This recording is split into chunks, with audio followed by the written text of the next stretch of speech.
Door openers, and welcome to our fifth Open the Doors global online meeting. Now, we have a very exciting guest today, a person who's greatly influenced the thinking of many and has impacted certainly the way we see dementia and the urgency of care culture change. But before we begin, I please ask you to join us in acknowledging the traditional custodians of the lands on which we gather here today. So, we acknowledge our First Nations people and their deep and continued connection to country and to culture. We pay our respects to their elders past, present and emerging, and to their ancestors and descendants, as well as to our own. We also acknowledge our friends who are living with dementia and commit to advocating with them as we strive to ensure that we live in a humane, meaningful and connected, respectful manner. Thank you. So, who is Open the Doors? I'm so glad you asked. Open the Doors is a global community. It is a space to not only express how you feel about the changes needed for dementia and aged care, but also a place for you to share your amazing work with the global Open the Doors online community. It's a space where we no longer work in silos, but are connected with global thought leaders, people living with dementia, care partners and families, innovators, disruptors, troublemakers, designers of new, meaningful models of care. So, with a little bit of housekeeping, I'd like to start just asking that everyone, if you would mind putting on your cameras, that would be really helpful and helps us feel part of the whole. But also ask you if you could place your computer on mute, just so that we don't have any untoward interference during this session. We'll have a group photo very shortly, so Monique, you get very, very ready to start. But we do have one or two announcements just briefly, and would be very happy to hear from anyone who would like to be a living experience ambassador for Open the Doors. So if you would do, please get in touch, or certainly put your details in the chat, or get in touch with us at OTD. The email address will soon follow. Also, some more exciting news. Sick of hearing us talking? Well, please join us for our first Keys to the Doors session, which will be hosted on the 30th of July.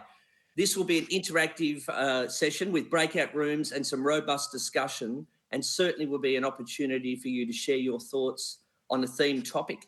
Now, our first topic is going to be, and I think appropriately, unlocking the doors. How are you going? So more on that in the newsletter will be coming out, but the date is set for the 30th of July. So, let's move on. Monique, would you like to take a photo of us all, please? Sure will. If everyone can put their cameras on, that would be fabulous. I'm sorry, Monique, it won't work, the camera today. That's all right, Dolph. That's all right. You're a very nice dot there, Dolph, with a D on it, so it looks very good. Yeah. Just imagine me in my garden smoking a cigar. I can see You can actually do that, Dolph. Okay, on 3, 2, 1, big smiles. Now let's just make sure I've got that right. Is it just Monique doing some technical things in the background there? Never fear, she knows what she's doing. You're very generous, Maury.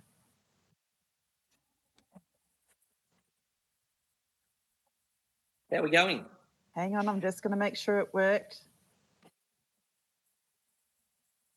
Okay. We've done Aaron, you look fabulous, by the way, in that photo. Okay. Yeah. I would have preferred him with his saxophone in the photo, but there we go.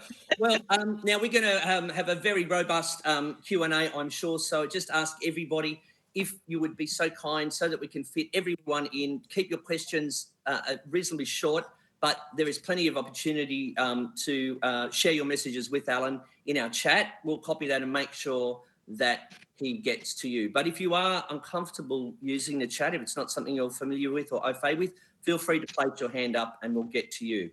So I'd like to hand over to my good friend, Nicole Smith. Have you got someone interesting for us today? I don't think so, but I did find this guy called Dr. Alan Power. So if you're familiar with his work, which all of us are, he is an academic hero to many of us across the globe. I think everybody knows that he's one of my personal influences. He's written 2 books, Dementia Beyond Drugs, Changing the Care Culture. He's written Dementia Beyond Disease. And he has a third book on the way that he's co-authoring currently with Patricia Sprigg and Jennifer Carson, which is so exciting. We're going to hear more about that today. So it is with very great pleasure that I announce Dr. Alan Power and give him the floor. Thanks, Al. Thanks so much, Nicole. Thanks for all the claps. I appreciate that.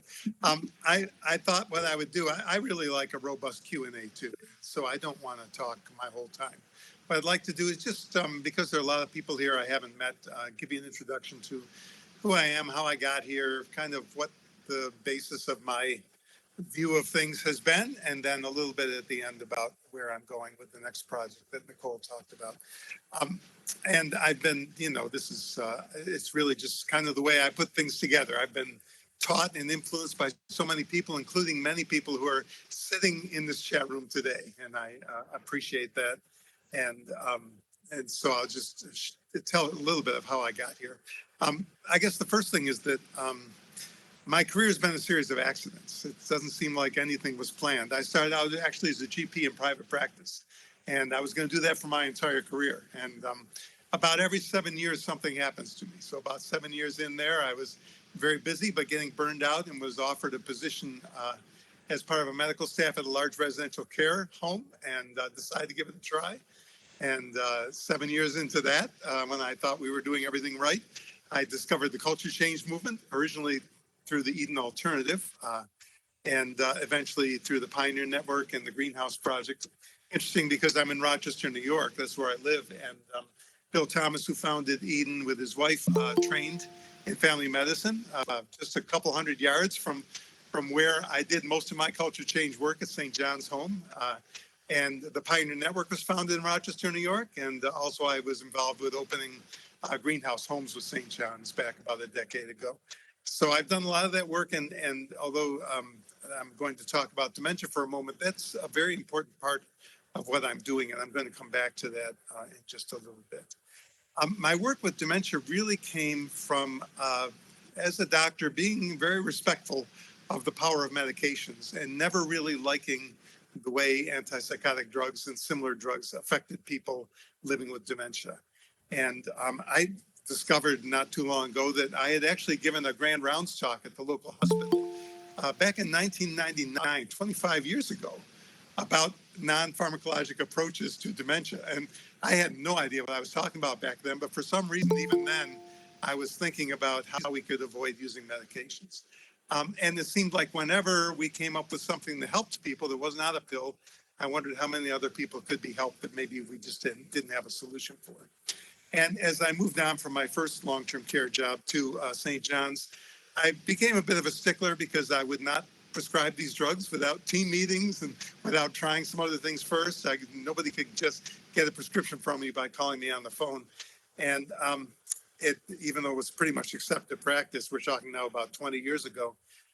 At that time in the large residential care community I was at, maybe 130 people were primarily patients of mine, and 100 of them at any given time would have dementia. And I never seemed to have more than 6 or 7 people on antipsychotics, and they were the ones that our system just was not able to do anything else for at that point without defaulting to what I didn't think was an acceptable treatment. But I was a stickler enough that it caused a lot of conflict. I was really felt to be underprescribing. I was accused of underprescribing in the home, and I knew that I had something, but I didn't have a good way of explaining why I believed what I did or what we could do differently. And so I really started thinking about that. And back 17 or 18 years ago, I wrote a paper about how we could use some of the culture change transformation principles to unmedicate people with dementia. And I sent it to JAGS, our biggest geriatric journal here in the US. And they liked the paper very much, but it was long and it was not evidence-based. And so it was not published. So I took it to one of my mentors at the university and said, what should I do with this? And he said, why don't you write a book? And I said, well, okay. And that was 2007. And it took me 3 years to actually write it and get it published because I really didn't know where to go. I had to kind of figure it out as I went along. And that's when I really started reading, meeting people, met the person who I still consider perhaps my greatest teacher. And that was the late Dr. Richard Taylor, who I met first online, that became friends with about 15 years ago. And we spoke together, traveled together, made videos together. He taught me so much, along with other people, including Kate, who's on the call now, and many people who really understand the lived experience, which I cannot understand, and can help share their experiences with me. Yeah, it's hard to believe in a few days will be 9 years since Richard passed away from cancer. I still quote him every day, and I'll probably quote him today. And one of the first things he said when I met him in Singapore was, "I'm not dying of a fatal disease. I'm living with a chronic disability." And that shifted my focus from dying to living, from fatal disease to disability, and helped me to start seeing dementia through the lens of a social disability model, and to realize that we don't make people in wheelchairs walk upstairs, we give them ramps. So why aren't we giving cognitive ramps to people whose brains have changed, who are thinking differently? Why do we force them to think the way we do, to follow our rhythms, our schedules, our staffing needs? And so that's kind of where I got started. And I realized that I had my own bias as a trained physician. And so the first thing I did was I had to redefine dementia to get me going. And what I've developed over the past 15, 16, 17 years is what I would call a three-pillar approach, which I'll briefly describe. The first pillar was my redefinition of dementia. It's maybe the one thing that I have not really evolved since I started this work, and that is I decided to start define dementia, not through all this complex neuropathology, but just through experience. And so I defined dementia as a shift in the way people experience the world around them. And that's all. And that opens my mind to things I didn't see when I was focused on biomedical views of dementia. Now, with that pillar, opening my mind to a disability lens, to seeing the whole person, et cetera, there are two kind of sub-pillars that are very important, and these are very challenging. But in order for my approach to really be tried by people, they need to try this. The first one is a big one, and I know some people on this call at least agree with me. I absolutely have stepped away from and reject the framework of behavioral and psychological symptoms of dementia, BPSD, as we say. I understand that dementia is real and creates real disabilities. I think they affect the way that you experience things and the way you express your needs, your preferences, your reactions to situations, but they are really the root cause. If one of you were to subject yourself to somebody else on this call, stripping you naked and giving you a shower, I'm sure you wouldn't be particularly pleased with that. And if the water were too cold, you would probably either say, hey, the water's too cold, or you might adjust it to your liking. A person with dementia who maybe can't communicate that might scream or strike at you. The dementia caused that reaction to be modified by their ability to respond the way maybe they would have before. But that wasn't the cause. The dementia wasn't the cause. The cause was the cold water. In our view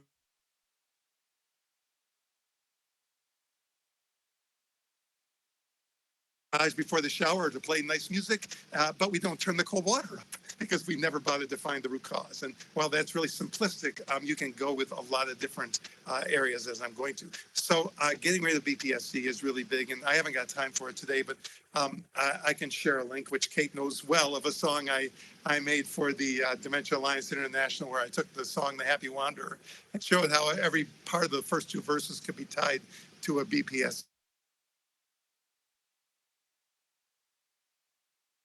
The only thing I've done that's come close to going viral, so we can share that later. The second sub-pillar is that I found that non-pharmacologic interventions were not working, and I had to figure out why that was the case. And the truth is that most of them don't work. And the reason they don't work is not that it's bad to avoid pills. The reason they don't work is we're still using them from that biomedical mindset. They are reactive interventions that we give to try to mitigate someone's distress. They don't seek to know who the person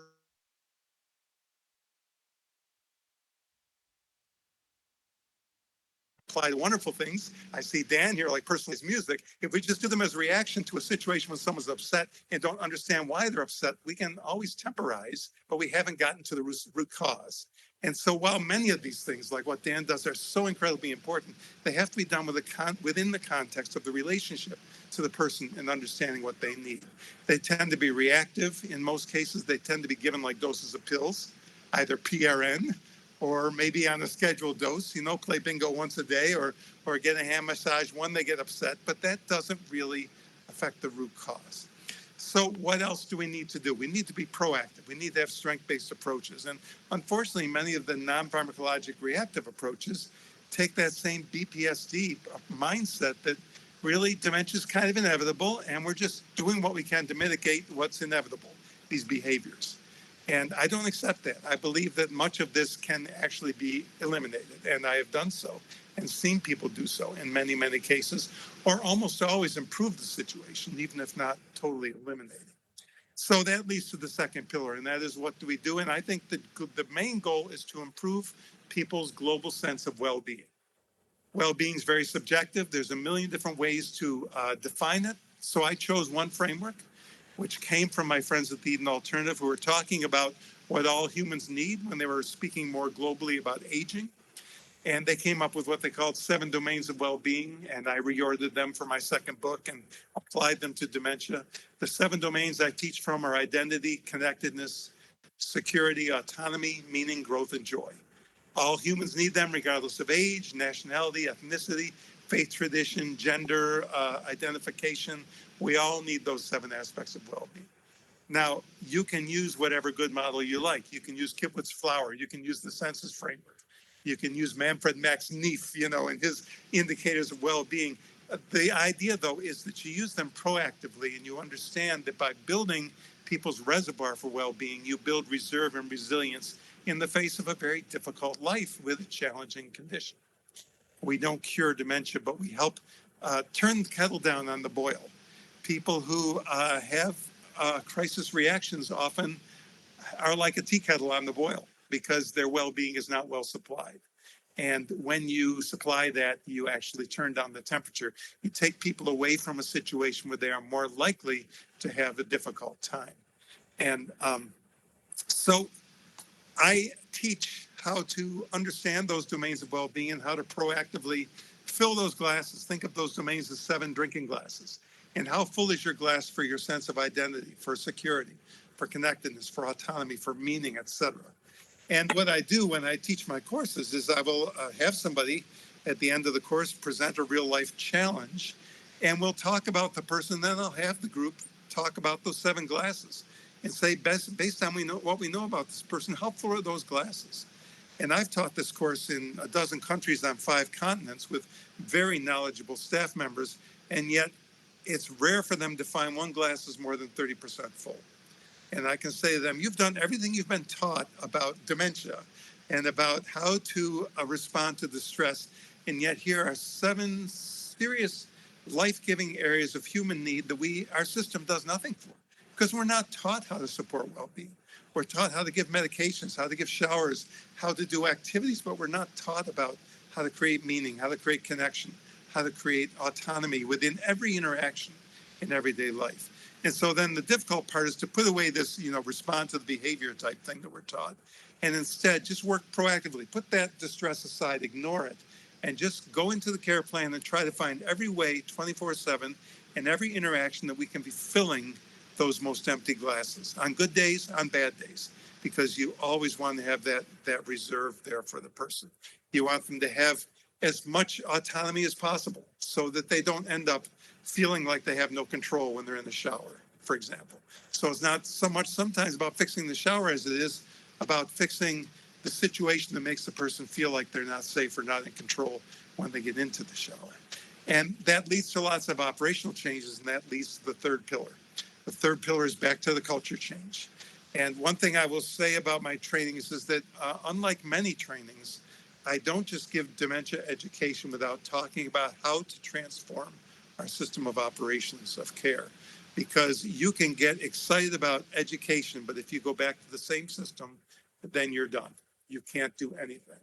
And so, for instance, relationships are important. So what are we doing about consistent staff assignments with people who are forgetful and don't need to learn the names of 30 different people giving them showers over the course of a month or 2? If we say that people's identity is important, are we respecting their rhythms? Or are we waking them up at 7 a.m. because breakfast trays are coming and not respecting the fact that maybe they're not someone who likes to get up at 7 a.m.? or who can do well if they haven't had a good night's sleep. So in order to understand well-being and to put it into place, we need to shift our operations from an institutional approach to care to one that's more flexible, more organic, and more in tune with individual, unique perspectives, needs, preferences, etc. So that is just a really quick overview of what I've done up to this point. And I'm doing some research on this now. I'm really not a researcher, but I'm working with this group in Canada. I have a QI study going now using this approach at a dementia-specific living area in Windsor, Ontario. It's going great guns. The study will be up in a year. And then we hope to start a prospective multi-center trial to show how it works. I do have a colleague who's had great success with this, but like me, she's not a researcher. She just does it as a consultant. Dr. Angela Norman down in Arkansas has been gradually using my approach with more and more homes in the state of Arkansas. And for the past 6-7 years has been using this approach and coaching 92 residential care homes across the state of all stripes. And they are averaging about 6.5% antipsychotics. Now, I know homes that do less than 6%, but to average that number across 92 different care homes in the state, I've never seen any approach that has been able to have such a widespread success across cultures, across different people. And the other thing I like about the approach is you don't have to know what kind of dementia it is. You don't have to know what stage people are. And I don't spend a lot of my education talking about those things. It's nice to know that, but I think it leads to BPSD. You start saying, well, they're doing this because they have Lewy body. They're doing this because they have stage 5. I say, don't worry about what's in the brain. Worry about the person. Get to know that person well, and you'll have a better idea of how to support them. So way back, probably 20 or more years ago, I started questioning why we were separating people with dementia. Here we get to open the doors and where I'm going next. And I actually, in my first book, Dementia Beyond Drugs, I very tentatively put a one-pager in the middle of it. I kind of buried, which I titled A Modest Proposal, sort of out of a tongue-in-cheek referral to Jonathan Swift, saying maybe we should get rid of all memory care. Maybe we should just stop integrating and segregating and locking people up with dementia. And I gave my reasons, the biggest one I think being a civil liberties reason.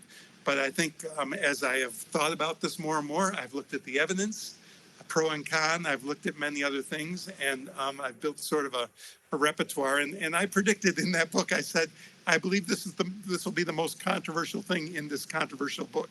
And it turned out it was. But I doubled down in the second book. And with every domain of well-being, I explained how segregated living might actually hurt that domain of well-being. And so I found some like-minded individuals. And so I, the former practitioner, and Professor Jennifer Carson, gerontologist at the University of Nevada, Reno, one of my dearest friends, and Pat Sprigg, who's a former CEO of Carroll Woods Retirement Community, a beautiful sprawling campus in North Carolina over many hectares, with woods, without fences, without separation, without locked doors. I did it for over 30 years, so she's got the practical aspect, and we're writing a book. And we're going to talk about the arguments, the evidence base. Then we're going to have a middle section where we're going to outline what we call 6 practical pathways to inclusion. And then the third part will be the stories of people who have actually done this, talking about their successes, their challenges, what they've learned along the way. So that's kind of where we are going with that. And I think before I do anything else, it's already almost 6:30. So I just want to stop talking. I see hands are going by. I see that people are asking questions. So I just want to shut up and just give you that little teaser. And I prefer Q&A because that way you hear what you wanted to know and not what I think you want to know. So let's just open it up, and maybe Nicole or Monique or somebody can just kind of read what's been going by. And I can great idea, Al. I've got Dolph Becks there as well as the first person to ask a question. Dolph? Yeah. Yes, thank you, Al. We met, and you know my practice in the Netherlands as well. Yes, yes. And I was wondering, all you're talking about is, of course, fantastic, and I agree with you. We share a bit of the same philosophy about dementia care. But do you have also ideas about how to bring this in daily practice, because there is a difference between what we know and what we dream of, and how we get people taking care of people in dementia getting into practice, because we are trying to deal with it in about setting real goals, well-being goals, and we are really going forward to reaching them. But I'm still struggling in that way. Yeah, thanks, Dolph. And I did visit the amazing care farm that Dolph's affiliated with in Netherlands last year with Jessica Lou Kim, who's on the call. And he talked about the Irwin Bain method, which I think is very synergistic with what I do.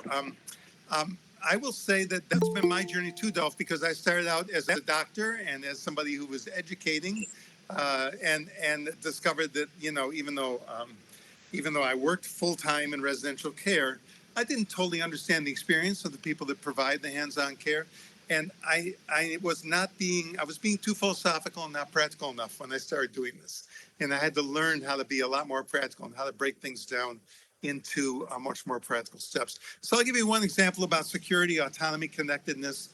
We always say that when you enter somebody's room, you should knock on the door and identify yourself and ask permission to come in. So we talk about that. So that's a little simple thing. But I found you can take it a step further, because once again, when you get into the experience of the person sitting in the bed, sitting in the chair, in the room, what I often see happening is people come to the door and they say, "Hi, it's Al. I'm your nurse. I've got your morning medication." Or, "Hi, it's Al. I'm your aide. It's time to get up and get washed." Or, "Hi, breakfast is being served," whatever. And you can say it pleasantly and identify yourself. But basically, the message the person gets when you announce these things are about to happen is, I have no choice over what's going to happen next. You've just told me where I'm going, what's going to happen. So what I tell people to do is knock on the door, identify yourself, and say, "Can I come in and visit with you for a moment?" And sit down for a minute or two and just connect with the person. Find out how they're doing. And then you can say, "Hey, we got breakfast cooking. Are you interested?" It's putting the person before the task, but lots of little things like this.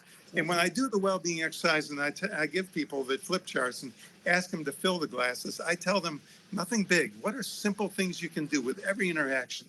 And we talk about things like personal care. And how do you build security during personal care? How do you build autonomy and meaning during personal care? How do you turn sterile routines into meaningful rituals? And all these are part of what I've kind of developed over the years, because exactly as you say, Dolph, we have to break this down into things that people can recognize. And then once again, you have to change that system. Because if someone takes that extra time with a person and then gets yelled at by their supervisor for not doing their task quickly enough, then they're not going to learn anything helpful. And the system is going to shut down any innovation they may come up with. So that's just sort of a quick example of one thing that I've. And I think that takes us into Mary's question or comment, to say that most people, cognitive or not cognitive, are not really able to honor those 7 pillars in most environments of daily life. So she's wondering, how do we think about radically reorganizing the environment so these pillars are the underpinnings of how everyone is living their lives related to professionally? So I think it also goes into what we were just talking about, but how do we redesign our environments and our culture? Is that what you're saying, Mary? I think it's a great point, Mary. And some of you may have noticed I put something that Joe Angelelli shared on LinkedIn recently, where he said, when you focus on disease, the doctor becomes the key player in someone's life. And when you focus on well-being, the community becomes the key player. I'm not saying it exactly right, but there are people with Eden Alternative, for instance, Sally Hopkins is here, who have changed the notion of a care plan to a well-being plan. And you can still talk about alterations in blood sugar and the things that we have to do in nursing and in medicine, but you can also anchor the plan in those domains of well-being or whatever framework you like. And you can make sure that what you're doing ties into not just medical health, wellness or health, but also into a more global well-being too. So yes, I would love to. Matter of fact, I've given a couple of architectural talks, and I'm not an architect. But what I have done in the past in my talks is saying, what would an environment look like if we designed it with those 7 domains of well-being in mind? And I actually worked with a practicum student several years ago up here in Canada to design an environmental guide that kind of looks outside the box for helping people to audit their own living and working environment to see whether it's supportive of people with well-being. And one of the things I do that goes beyond the lighting and the acoustics and everything is tying it into those 7 domains. That's one of the exercises in the guide. And I can share links to all that with you that you can send out the recording as well. And I think you've said in the past, and I think I've picked it up off you, and I've told many other people this. We keep calling a doctor for a human issue, for a psychosocial issue, and the only toolkit a doctor has is a script book. So we need to start solving that problem that they're trying to express to us before we get down that route. And I think that very much, aligns with what you're saying now. Is I can tell you this: I went to medical school. No one ever taught me how to give somebody a shower, but they taught me how to give pills. So if someone doesn't want a shower, you're calling the wrong person, because that is something that the team and the person who they are supporting need to work out together, and a team of consistent people who know each other deeply. And thank you, Jessica, who's always 3 steps ahead of me, posted the link to the environmental guide, which is freely available as a PDF to anyone who wants to use it. It's got a lot of the common things like lighting and sound and the finishings, but it also talks about things like how operational practices affect the environment, how relationships affect the environment, how well-being affects the environment. And you might find it interesting. It's to be used actually by the people who live and work there, not the architects and the managers, but for the people to audit their own environment and to say, how can we change this?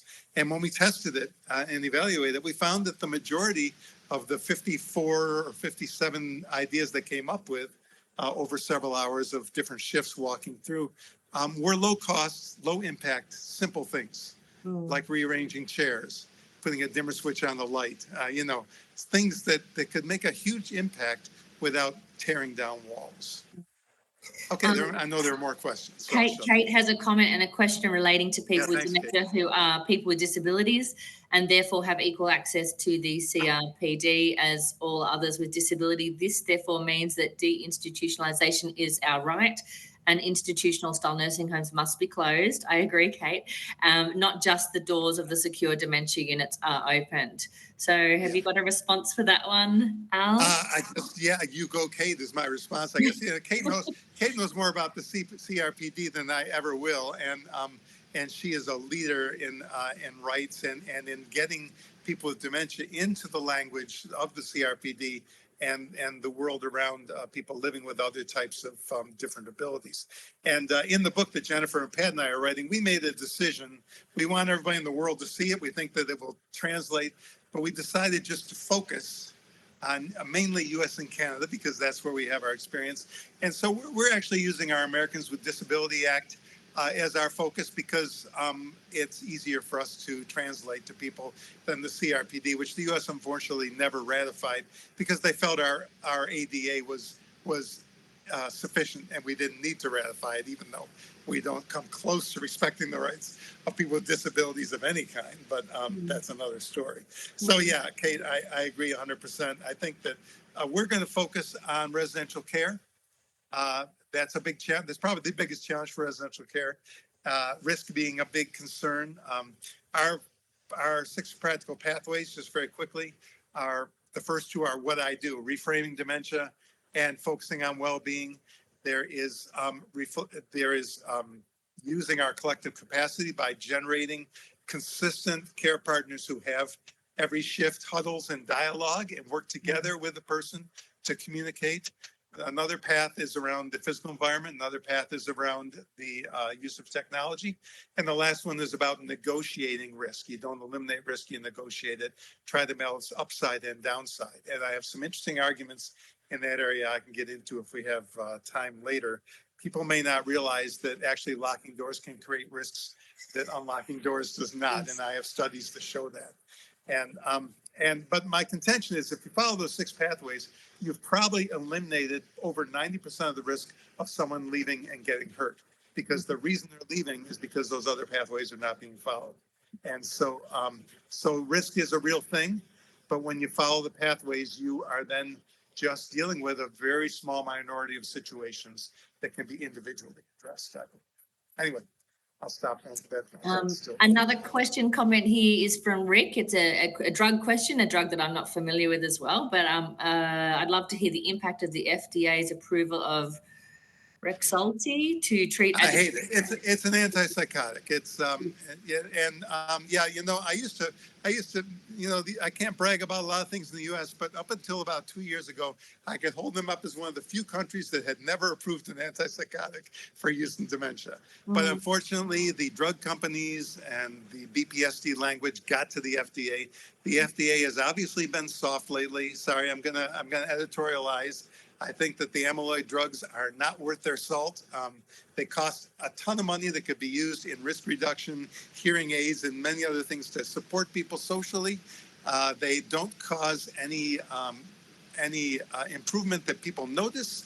They cause brain shrinkage and bleeding, and sometimes fatally, and they cost $26,000 a year, plus all the imaging to make sure your brain's not bleeding. To me, it's the wrong way to go. I've thought amyloid was a groupthink blind alley for a long time. And so once the FDA caved on that, it was easy to get Rexulti in there, I'm afraid.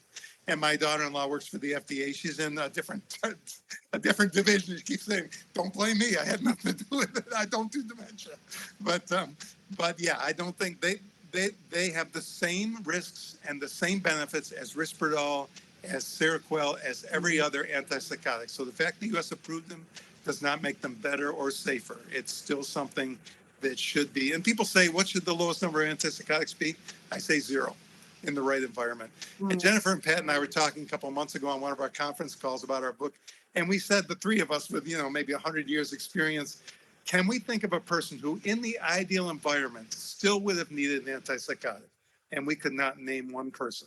So yeah, we're not there. We realize that there are crises. We have to respond in the moment sometimes, but I never gave one of those drugs without thinking, this is a Band-Aid. How can I work to remove this in the next number of days, weeks, whatever? Yeah. Because I don't believe they are ever the answer for people. And I also think we don't do pain management very well. And what I'm seeing in the last 15 years of my approach is just pain. We're starting with the basics. You might not need an antipsychotic to manage the pain, and we are very underprescribed in dementia. And it should be the first line, but it's not. It's often not even thought about. So we have some work to do in that space. And I see Rick's comment there, and I agree with you 100%, Rick. It's opening the doors in a bad way. Opening the doors, not in a good way, but opening the doors to sanctioning antipsychotic use. And we're going to see. It's interesting. I gave a talk for Alzheimer's New Zealand a couple of years ago, and I looked at the most notorious U.S. drug, which was Vioxx. It was an arthritis drug that was supposed to be safe from the standpoint of ulcers and things, and it was taken off the market because it caused excess deaths, 50,000 deaths due to heart disease over the 5 years it was released. And I looked at the number of people that were estimated to be taking it, figured out sort of a frequency of mortality, and looked at some of the people like Subhae Banerjee and what they've said about antipsychotics. And antipsychotics are way above the worst drug we ever took off the market as far as mortality risk. And yet, for some reason, and Rick says, why we want to raise the stink? Well, because people don't know what else to do. And that's why I try to teach this. People feel pressed. They're good, caring people who don't know, they're being told this is what you have to do. Unfortunately, there was, I hear people from Alzheimer's Society saying, and by the way, people get BPSDs too, and sometimes you have to give them antipsychotics. I've seen them give those talks. And unfortunately, even the supportive advocacy organizations are advocating for these drugs. So it's a tough, uphill battle. And I'm one of, just a few doctors who are speaking this way. And I'll tell you, 90% of the doctors will disagree with me about BPSD. All I can say in my defense is they're wrong and I'm right. But I don't believe. And actually, I gave a talk with Jess in Italy last year, and one of the biggest neuropsychiatrists in Italy followed me. And my great satisfaction was that as I was giving my keynote, he changed some of his slides. but he did, even though we're not complete, he was a very nice guy and very knowledgeable. And even though, we're not completely aligned, he did say during his talk, that the thing we call psychosis is not the psychosis people with schizophrenia get, and it does not respond to antipsychotics the way we'd like it to. So even if you want to call it psychosis, which I don't want to, I think that what we call hallucinations and delusions usually are not. Even Oliver Sacks said that in his book on hallucinations, that dementia was more misinterpretations than true psychosis. So there are a few people out there that agree with me, and I'm just trying to get the word across. There's another question here. It might be probably the last one we've got time for. It's from Jenny, and she says, how do you see intergenerational approaches relating to dementia in communities? I've wondered for so long why we have totally isolated folks living with dementia in facilities and away from the diversity we see in the community. How do you get the 7 pillars across the whole lifespan? Yeah, wonderful. And before I answer that, Jenny, let me just say, since you're closing things up, that if there are questions out there that didn't get answered, Nicole, send them to me. I'll answer them. You can send them out with the next invite or whatever. We'll take care of that. But yeah, this is part of opening the doors. It's part of letting the community in as far as letting people out. You know, it's a two-way street. And one of the stories we tell of a home in Mississippi who opened their doors, one of the first things that happened when they opened the door was that people came in. The home's dog came in. People came in because they wanted to know what was behind that door. And it created a sense of community that wasn't there before. Now, moving beyond that, yes, absolutely, there's a lot of intergenerational things going on. Peter Whitehouse, the neurologist who's challenged a lot of concepts around Alzheimer's, he and his wife started an intergenerational center in the city of Cleveland, where preschoolers and small kids interact with people with dementia on a daily basis. Dan, I'm sure you've got a million great intergenerational things that you're doing with Right to Music. And using personalized music, and I'm not gonna. I'm gonna leave people out, so I won't start picking at people. But I know Michelle Olson with the organic farming that she's doing with students and with people with dementia.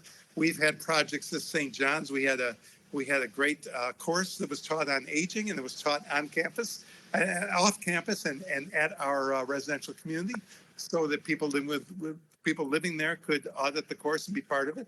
And that was done by Raza Mirza up in Toronto this past year too, with students coming to Christie Gardens, a long-term care community, and taking the course alongside residents and talking about aging. Once you open the door mentally as well as physically, there's no limit to what you can do. And I tell lots of stories about that in my book about the group from San Luis Obispo who actually became a charity. They were a residential care home, but they started doing charitable gifts and became registered as a charity. And the residents, including people with dementia, would sell homemade candles and then take the proceeds and donate it to a food cupboard, and then go to the food cupboard and serve food to homeless people. And people, just a quick meaningful quote. One of the people who lived in the care home was serving a homeless person, and she handed him a plate, and he said, "Thank you." And she said, "This is the first time since I've moved in to residential care that anyone has said thank you to me." And so once again, this is Mission Health in San Luis Obispo, who just exploded with charitable projects where once again, I talked about meaning, one of the 7 domains of well-being, growth. This is meaning and growth happening to people in whom society thinks meaning and growth can't happen anymore. And we see every day, you on this call see every day that this is wrong. I'm not telling you anything that people around me here on this call don't know very well. We just have to keep getting the word out. And I guess you were going to say something about how we're going to get the word out, weren't you, Nicole? Well, I just wanted to say quickly from Alison, she left something for us to ponder here, and she was a big influence of me when I was doing my Flinders studies. One of the biggest obstacles, I believe, is actually recognizing that people with dementia can have well-being as the foundation, because we don't even recognize that part. So, and I remember Alison telling me you can live with wellness in each stage of the disease, all the way up to palliative care. And yes. That's very true. And back to what Alan was saying, really easy way, if anyone's listening that runs a nursing home today, wants a free activity, very easy to replicate, is we are a drop-off point for another charity that collects clothes for children and women who are lacking. And all week we fold those clothes and we prepare them and we get rid of the clothes that do not need to go there. We sort them and then we drop them there every week, maybe twice a week. We drive them in our car, and the joy that the guys, and girls living with dementia get from actually closing that circle and feeling like they are actually the givers is a huge shift in the way they feel they are viewed. So very easy to replicate and very needed. So not busy work, not fake work, real meaningful engagement. If I can give you one more Richard Taylor quote to finish, because in honor of the fact that it was 9 years ago that he passed away. This is another one because it just as you were saying, people's image of what it's like to have dementia. I love this quote of Richard's. It was something we were sitting around a few months before his cancer came back. I was at his house in Houston. We were just sitting around, and I kind of asked him what his main message was at that point. And he talked about seeing the humanness in people with dementia. And then he stopped for a second, and he said something I've used to close a lot of my talks. He said, I believe that as people with dementia progress, their humanity increases. Yes. And I love that because he feels like, the pretenses, the roles we take on, they may melt away, but who we truly are, our essence is right there and sometimes laid bare. And we need to recognize that humanity in people. And so that's, once again, another bit of wisdom from Richard I take with me every day. So thanks for letting me rant a little bit tonight. And do you have an announcement about how I might see some of these nice people in the next several months? Yes, yeah, and we've got a couple more questions, but I'll table those and we can get back because they might be a bit too lengthy to answer. I will answer them, I promise. Al has some really interesting news for everybody, and you'll be able to see him live in Canberra next March. So and Jessica Lukin and Jessica are coming to run a 2-day. Maybe others, yeah. 2-day course inside Community Home Australia. And that will be unpacking your book, your third book, right? Is that right, Al? And going through... No, the 2-day course actually is related to my first 2 books and the well-being approach. But we will then have a special day with Community Home Australia where we will talk about literally opening the doors. And that's where we will be unpacking the third book with anybody who wants to be part of it. Fantastic. So if you'd like to come to that masterclass next year in March, drop me a line, but there'll also be some announcements coming soon. So it's very, very exciting to be able to have Al and Jessica in Canberra, and I'm sure they'll go some other places as well. Who are we passing over to now? Thanks, Al. That was incredible, by the way. I think everyone's learnt so much today and reaffirmed what we already know. And I think that's more of that. You probably knew it, but I reaffirmed it for you. And I really do start to feel a shift in this space. I know I'm an optimist and I get slapped on the hand for that quite a bit, but I really do feel that things are changing. And I think that having some kind of pressure on the system will make the system evolve much faster. So if that's what you're all doing by attending these meetings and spreading the word and sharing your knowledge and mentoring team members every day and being a living example of opening the doors all over the globe. Michelle, you have your hand up. I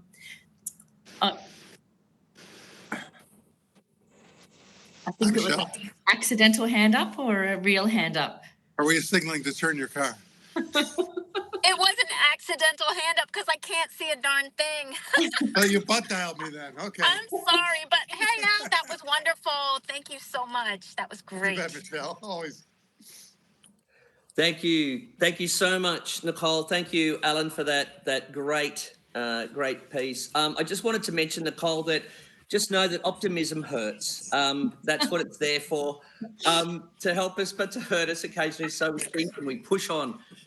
We'd like to thank Al. Thank you so much and everyone attending. But I just wanted to mention that our next steps and action items will be going over today to the wrap up in the newsletter.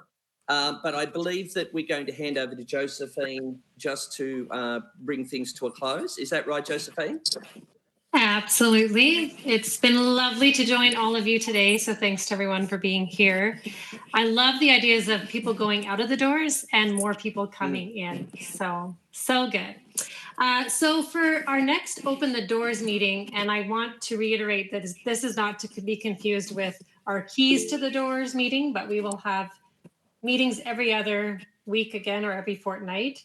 But our next global Open the Doors meeting will be held on Tuesday, the 13th of August. So mark your calendars for that. And the speakers for that meeting will be Dr. Ronnie Gillick, who's the CEO of Community Home Australia.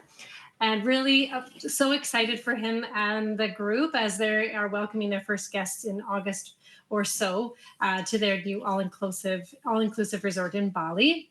And he will be joined by Brad Roberts, who is also successfully supporting people living with dementia in Thailand at their all-inclusive resort, Vivo Bene.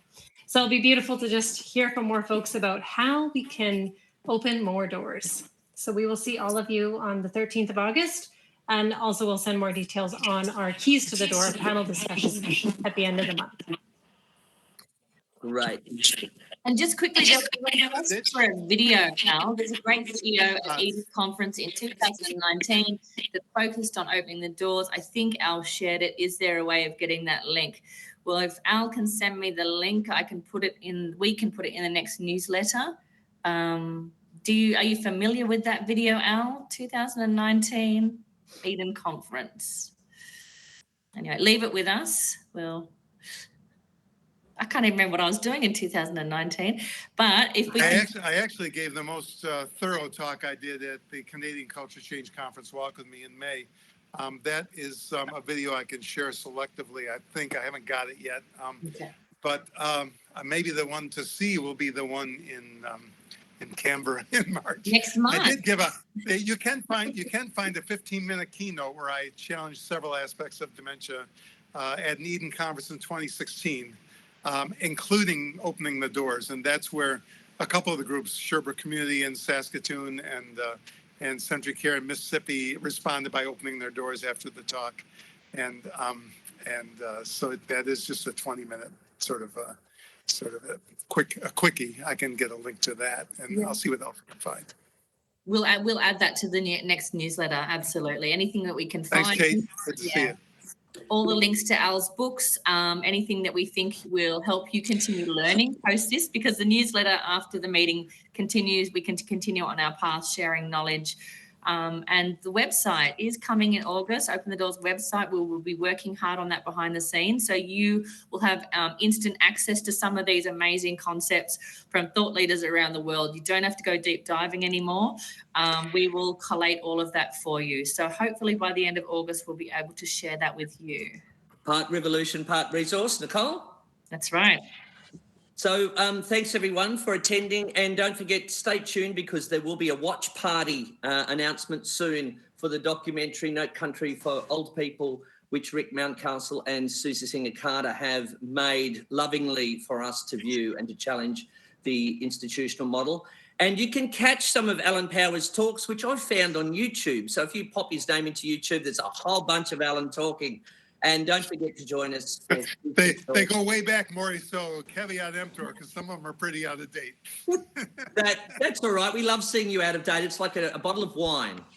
Yeah, but some of the ideas might be as well. Don't go back too far. Yeah, just a couple of years. Keep it open and current, people. Don't forget to join us for the Keys to the Doors on July 30. We're looking forward to hearing more from you. Thank you so much, everyone, for attending, and over and out. Thank you, Al. Oh, Michael, you've got a question? Michael Page? No, he's waving. Thanks, everybody. Appreciate it. Thanks, everyone. Thanks for coming, and see you next time.